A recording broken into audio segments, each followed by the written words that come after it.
अनुपमा का एक्सीडेंट हो जाता है और देविका ने मारलाही को जोरदार थप्पड़ जड़ दिया। दोस्तों, सीरियल अनुपमा में चल रहा है हाई वोल्टेज ड्रामा। अनुपमा ने जीत ली ट्रॉफी, जिसके बाद रही के होश उड़ जाते हैं। वहीं देखने को मिलेगा कि अनुपमा को कुछ दिखाई नहीं दे रहा होता है, उसकी सांसें तेज हो रही होती हैं और तभी वहां पानी लाया जाता है, लेकिन बोतल भी उसे दिखाई नहीं दे रही होती। अनुपमा कहती है कि यह डांस उसने अंधेरे में ही किया है। ऑर्गेनाइजर्स के होश उड़ जाते हैं और सभी और ज्यादा इम्प्रेस हो जाते हैं। तभी अनुपमा को एक परछाई दिखती है जिसने दवाई बदल दी थी।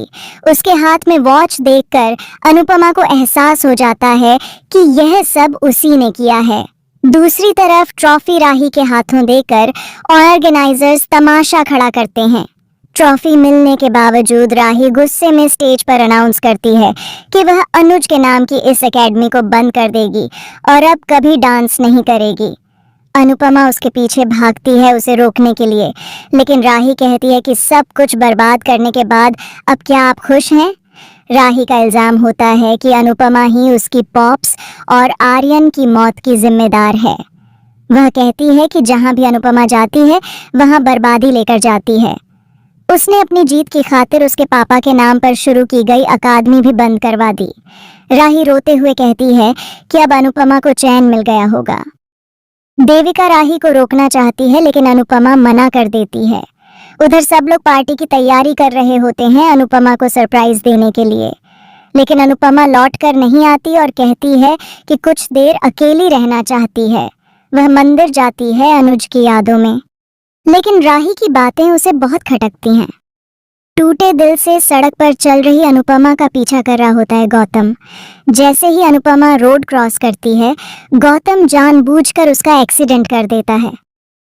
आने वाले ट्रैक में दिखेगा कि अनुपमा का बहुत बड़ा एक्सीडेंट हो जाएगा।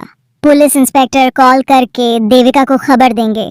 यह सुनकर सब हैरान रह जाते हैं। राही खुद को कमरे में बंद कर फूट फूट कर रो रही होती है और अपनी अकादमी तोड़ रही होती है। प्रेम उसे समझाने आता है, लेकिन राही गुस्से में कहती है कि उसकी सो कॉल्ड माँ ने सब बर्बाद कर दिया। तभी प्रेम बताता है कि अनुपमा का एक्सीडेंट हो गया है और उनकी हालत गंभीर है। राही शॉक्ड होकर प्रेम के साथ अस्पताल पहुंचती है। डॉक्टर बताते हैं कि अनुपमा को सिर पर बहुत बुरी चोट आई है और सर्जरी करनी पड़ेगी। राही डॉक्टर से कहती है कि चाहे कुछ भी हो, अनुपमा को बचा लीजिए। तभी देविका गुस्से में कहती है कि जब अनुपमा खुश होती थी तब राही को उसकी खुशी बर्दाश्त नहीं होती थी।